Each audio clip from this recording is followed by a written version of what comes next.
Tuloy-tuloy po tayo rito kay ate, mga kababayan, mga kaibigan. At tayo po ay makikipaligo muna uli rito. Makipaglaba.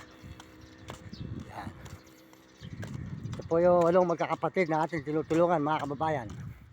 Oh, good morning sa inyo, mga kababayan.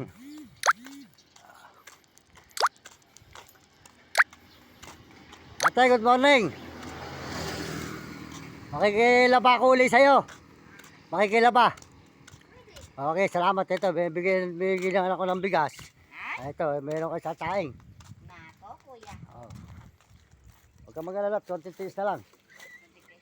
Ito yun. Ngayon tinapin ng mga bata.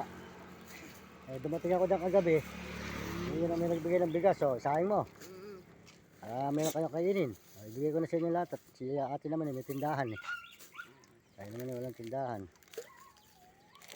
Ayan. Ayan, sige mo ito kay ate. Magandang umaga sa iyo, ano? Ayan. Nakikilaba ulit at malayo nilakaran ko. Dumaan ako sa ano? Pulila, Baliwag, Pulilang, Plaridel, saka yung bypass na ng Saldiponso.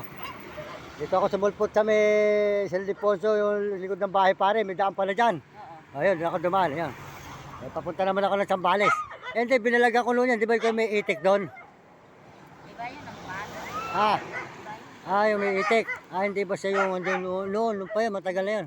Ayun. Ito, bigyan sa mga anak mo, si ate naman may tindahan saka na lang sila. Binibigyan ko rin kasi sila, kaya lang marumi na ako kaya yung. Sige, salamat tatay, no?